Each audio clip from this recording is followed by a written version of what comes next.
super. Plusieurs années. Pour moi, le ressentiment, ça comprend la colère, la rancune, l'hostilité envers l'événement, et les personnes et même moi-même. Donc là, moi, je connais ça. J'ai pas les feuilles pour vous montrer, genre, les émotions, qu'est-ce qu'elles veulent dire. Mais j'ai demandé à ChatGPT de nous faire un petit résumé de chaque émotion, ce qu'elle représente, et sur l'échelle de fréquence émotionnelle, où est-ce que les choses se situent. Hein, parce que toi, tu connais ça, puis que moi, je connais ça, on va venir ici pour éduquer les gens. D'accord? Donc, plusieurs années, pour moi, le ressentiment, ça comprend la colère, la rancune, l'hostilité envers l'événement et les personnes et même moi-même. Là, j'ai dit, cette personne dit que le ressentiment, pour elle, comprend toutes ces émotions, mais le ressentiment est une émotion à part de celle-ci et une fréquence différente. Peux-tu décrire chaque émotion énumérée et ajouter une image de l'échelle émotionnelle de Braham X pour montrer la différente fréquence? Alors, voici comment je vois la distinction entre ressentiment et les émotions que la personne mentionne. Colère, rancune, hostilité. Plus une proposition de placement possible selon l'échelle d'émotionnelle d'Abraham X. Et là, je vous donne ça, gang, pour que vous puissiez lire ce sujet, apprendre sur vos émotions et que vous puissiez vous-même dire où est-ce que vous êtes. D'accord? Et pour que vous puissiez comprendre vos propres réactions. Définir les émotions mentionnées. Avant de les classer sur une échelle, voici ce que j'entends par chacune et comment elles pourraient se différencier. Donc, ils ont l'émotion de colère. C'est une réaction forte à ce qui est perçu comme une injustice, une violation, une menace. Il y a agitation, tension, souvent un désir d'action ou de réponse. Donc, c'est ton corps, okay? Les émotions, c'est littéralement ton corps, ton système nerveux qui va réagir à un événement, une circonstance. Nuance, bon, c'est une émotion vive, elle peut être dirigée vers l'autre ou vers soi-même. La rancune, c'est une colère ou un ressentiment prolongé à l'égard de quelqu'un ou d'un événement passé, souvent entretenu dans le temps.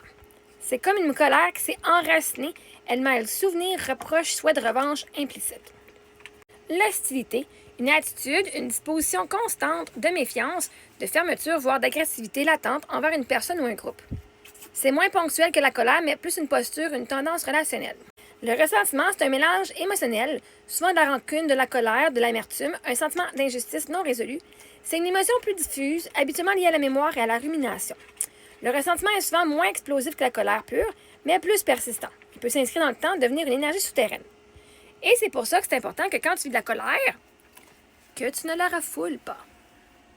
Ta colère, elle est vive, tu dois être en colère, tu vas être en crise, tu vas... OK? Sans les frapper les autres. Parce que si tu le fais pas, ça reste et ça vient d'un ressentiment.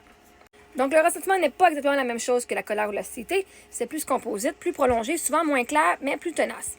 Et c'est pour ça qu'on travaille les croyances et on travaille les histoires qu'on se raconte dans notre tête. Parce que souvent, ce qui garde l'émotion, une émotion, là, un sentiment, une émotion, ça dure 90 secondes dans ton corps. Une fois que tu as vécu l'émotion de colère, de tristesse, 90 secondes, après ça, si tu es encore dans l'émotion, c'est parce que tu alimentes, puis si je le fais moi-même, OK, je suis l'exemple parfait, tu alimentes l'histoire. Parce qu'une émotion n'est plus là. Mais si tu revis ton émotion over et over et over, c'est parce que tu te racontes l'histoire over et over et over. OK? Puis je sais, je suis coupable de ça et je n'ai pas honte, je le fais. Mais en même temps, quand je fais ça, je suis en train de... À chaque fois que je reparle l'histoire, que je vis une émotion, je suis en train de voir, OK, une nouvelle couche d'apparaître. Parce que la colère versus le ressentiment, c'est deux choses différentes. Et maintenant, les choses évoluent.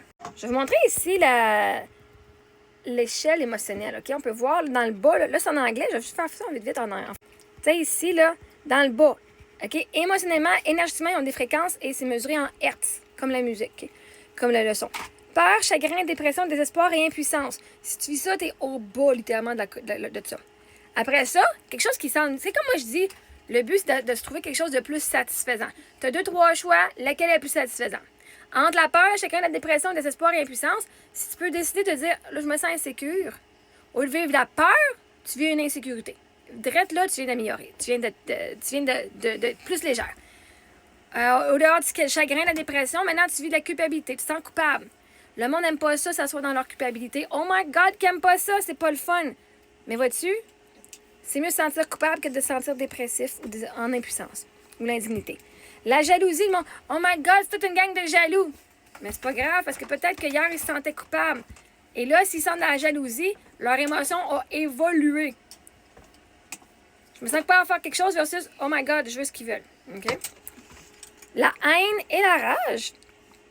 Après ça, c'est la vengeance. La vengeance est une meilleure émotion que la haine et la rage.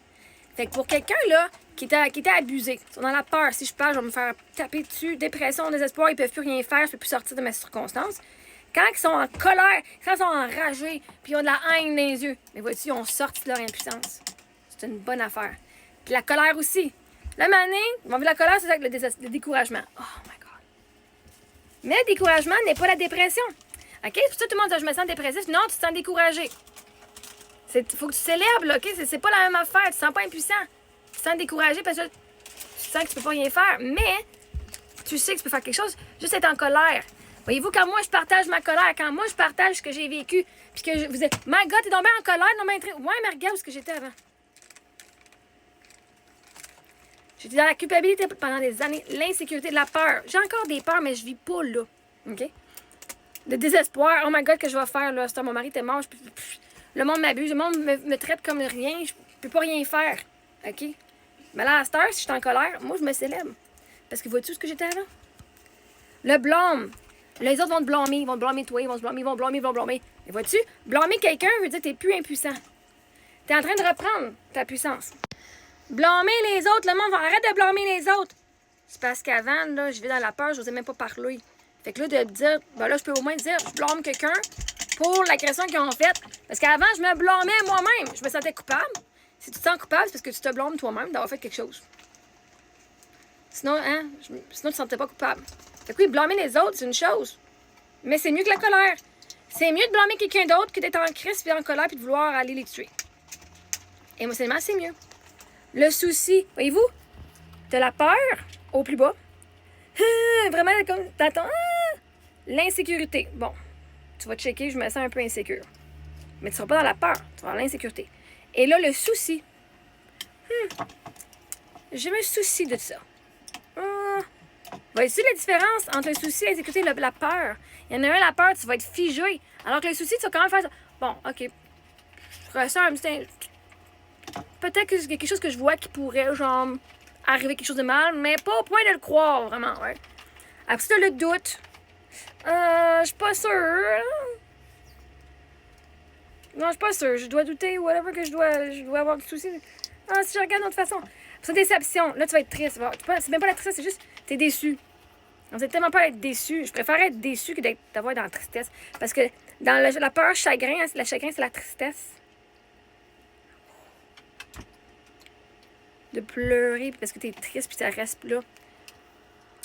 Ben, être déçu. Bon, je suis déçu, qu'est-ce que tu veux? Mais c'est pas être triste, être déçu. L'accablement. Frustration, irritation et impatience. Fait que quelqu'un qui était dans la haine et la rage, maintenant est en colère. Et là, il est rendu plus dans la frustration, l'irritation et l'impatience. C'est tellement plus léger comme émotion. C'est moins pesant, c'est moins lourd. Je suis frustrée. T'es pas en colère que tu veux aller arracher les têtes de tout le monde. Être frustré, être impatient, c'est une affaire. Mais t'es rendu quand même là. Pessimiste, tu vois juste le négatif. Après ça, t'es dans l'ennui parce que quand tu commences à changer, tu vois plus juste le négatif, là, tu fais je m'ennuie, là, c'est plate, là. Mais c'est plate parce que t'es plus dans les émotions, genre, qui vont te faire réagir au coton. Contentement. Fait que là, après l'ennui, contentement, là, tu commences à être dans le positif. Contentement. L'espoir, j'espère que ça va arriver. Tu commences à pouvoir même imaginer quelque chose de positif. Dans le bas, ici, tu n'imagines rien de positif. Tu n'imagines absolument rien. Le monde va montrer des affaires positives, tu les verras pas. Parce que, vois-tu, ce qui est sa couleur noire, tu verras pas le rose dans la vie. Pourtant, toutes ces couleurs-là existent. Laquelle que toi, tu vas percevoir, c'est celle sur laquelle que toi, tu es connecté.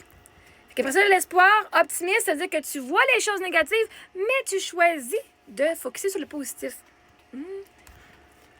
Attendre positif et confiance. On va dire, je m'attends à ce que le négatif arrive, je suis sûre que mon char va briser un jour. Tu vas dire, ben pour l'instant, il ne brise pas. Et je m'attends que ça va bien aller.